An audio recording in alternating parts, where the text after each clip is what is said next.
Wow, I look different. I think it's the hair. I don't know. Intrigued.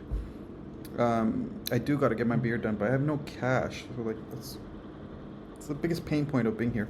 I had a great day yesterday. It was like basically perfect. I I I woke up, got breakfast, took photos, da da da.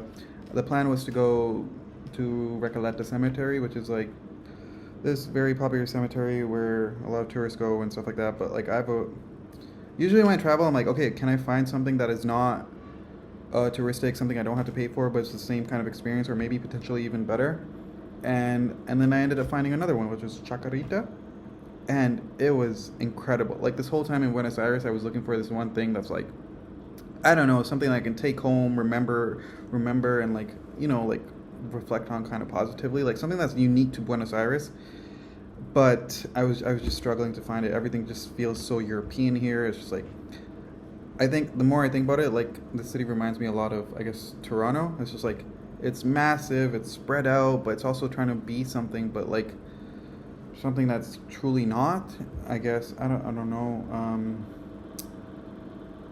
Yeah, it just has to find its identity, I guess. But the cemetery was incredible.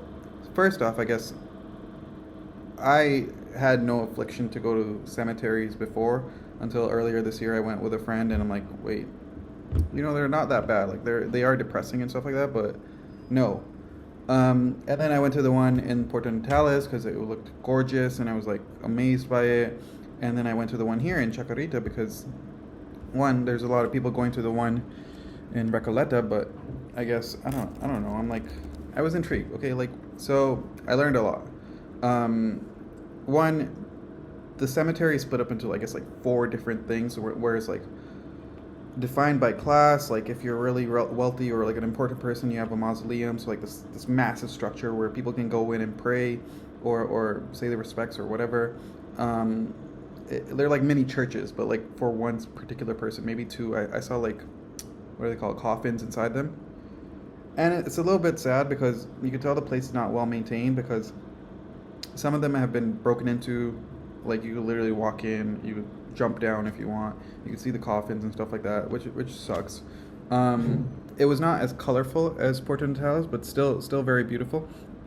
And then what was more interesting to me was these gallerias, which was like very eerie, very scary, and they're literally like blocks and blocks of bodies just stacked on top of each other, and like they have this brutalist kind of architecture in this massive open field, and it's just like that's the entrance to the gallerias, which is down under, and there's like 3-4 floors of bodies just stacked on top of each other, and it's very eerie. There's like no one there. It feels like I'm in a video game like Last of Us or something like that, and there's no sound, or you could just hear the birds chirping, and maybe like one or two people that are working there like really far away, you could hear their radio or something like that.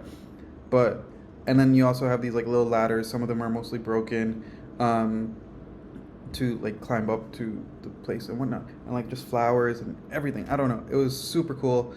And yeah, it was just like, I don't know, I walked around for quite a bit. I actually got lost, I couldn't figure out how to get out, and it was scary, it was eerie, but it was a fascinating experience. I got some really nice photos, and I felt a little more comfortable. The thing is that like the difference between I guess actually I wrote some stuff down. Let me go look at it.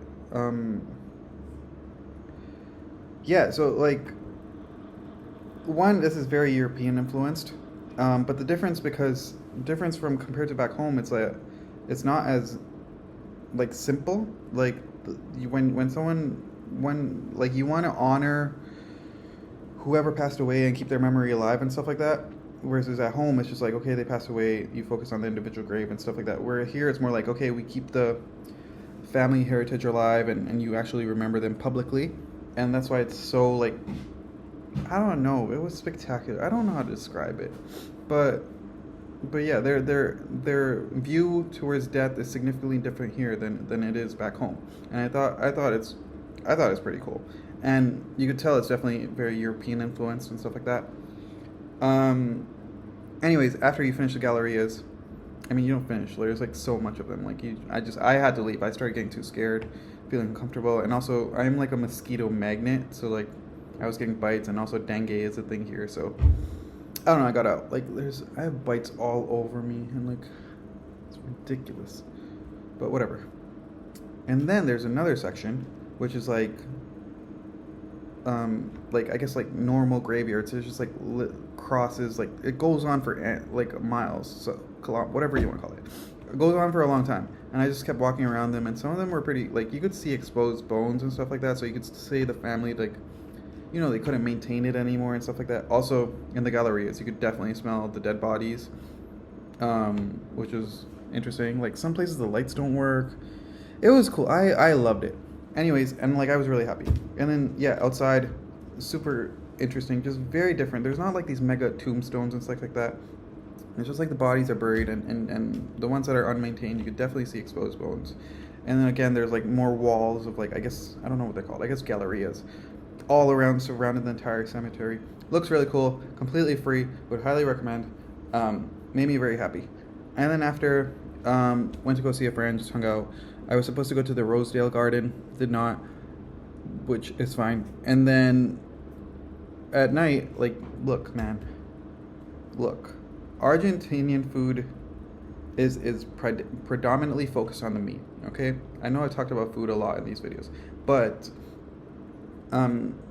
with that, they don't put a lot of emphasis on I guess the flavoring, the taste. Like they don't use salt, which is absolutely nuts to me. And this reflects in a lot of the food. So like there's only so much of it I can eat. I don't know. I'm from Toronto. I need my flavors. I need my spices.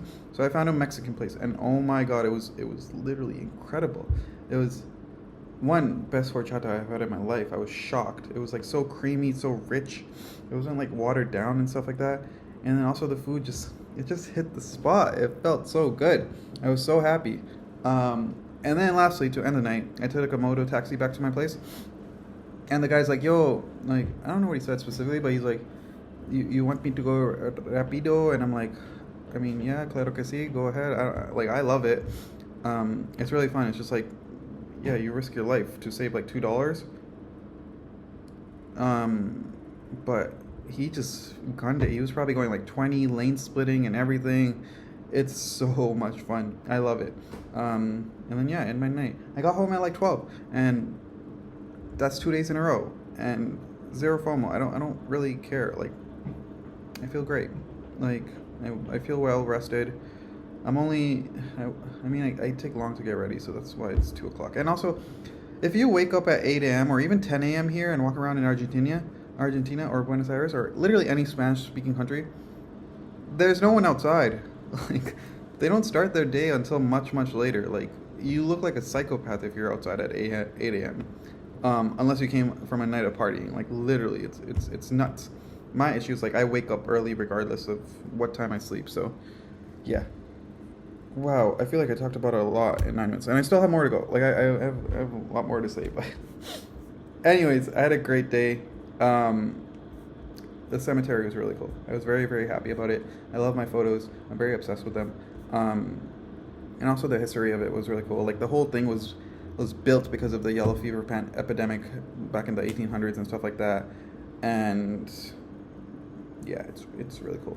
And then I switched into a new place because the old place, like, it's gorgeous, it's huge, it's pretty, but man, there's no AC, and I couldn't do it anymore. And it's just like if I leave the windows open, I'm like drowning in mosquito bites.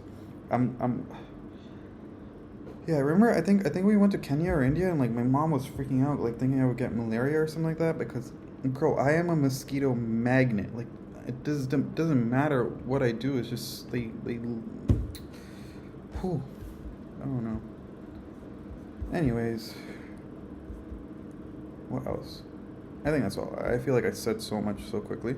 Tomorrow's Saturday, so I have to go get everything on Saturday. It's usually closed, I think. I'm pretty sure. I have to go get a bunch of gifts today, so I'm gonna get some mate, dulce de leche, and like things like that. I do want to talk about, like, okay, I'll keep it short. I buy gifts for everyone whenever I travel. It's a normal thing I do. Like, I don't care, and like, it's not.